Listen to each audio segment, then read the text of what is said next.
As harvesting season gets underway, many farmers are in need of workers, and they fear they may lose their crops. And President Trump's crackdown on immigration orders appears to only make matters worse. CBS 13's Sharon Berger is joining us now. She's getting answers on what's causing this labor shortage and how farmers are trying to stay above water. Sharon. Sam and Adrian, California has been struggling with this farm labor shortage issue for years, but it's gotten to a point where farmers are fed up. Our region has certainly taken a hit when it comes to our crop production, and experts say the future of our state's agriculture is shifting.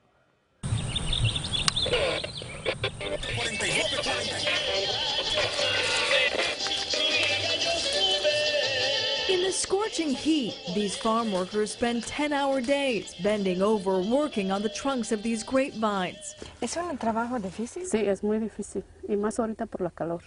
This 500-acre vineyard belongs to a fourth-generation wine grape grower in Lodi, who says it's become more and more difficult to find people to do this work. It's been a real struggle, and it's been increasingly over the last 5-6 years. Brad Gehring is among the growing number of agricultural businessmen in California who have tried a number of strategies to lure workers. And really nothing seems to work. When you raise your wages, the guy next door raises his, and it just keeps going up.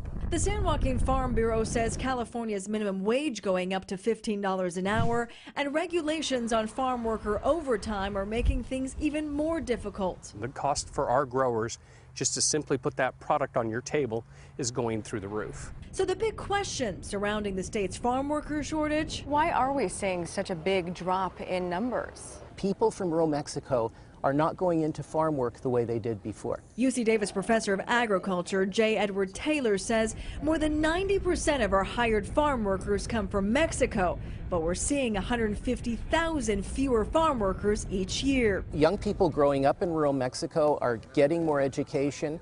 That gives them a ticket to higher paying jobs that demand more skills and provide them with more stable employment than they would ever have in agriculture. This is a case in which what is good news for Mexico is bad news for California farmers. President Trump has raised tensions on immigration with his plans to build a wall at the Mexico-U.S. border. And although he says he will protect the U.S. farm industry, Gehring says he tried to get Americans to do the work. Nobody's ever lasted past lunch on the first day.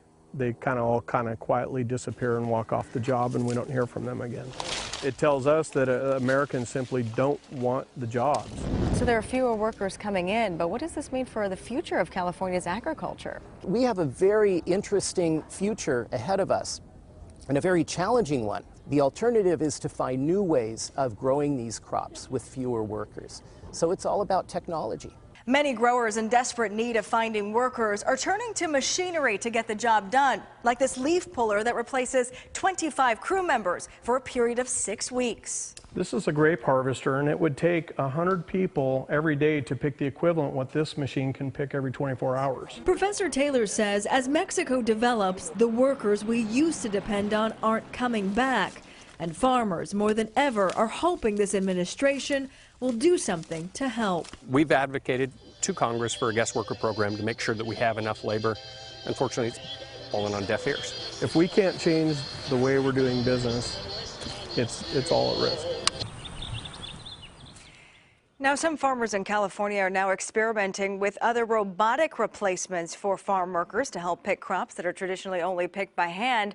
And Gehring tells me if this is not resolved soon, he may have to reluctantly replace his grape business with almonds, because if all his estate was filled with nut trees, it can be managed with just 3 employees. I found it interesting that he said they can't find the Americans to do this job. We have tens of millions of people not in the workforce. That's really a fascinating trend. Wow. All right, Sharon. Thanks. Boy, Good piece. thanks. Appreciate that.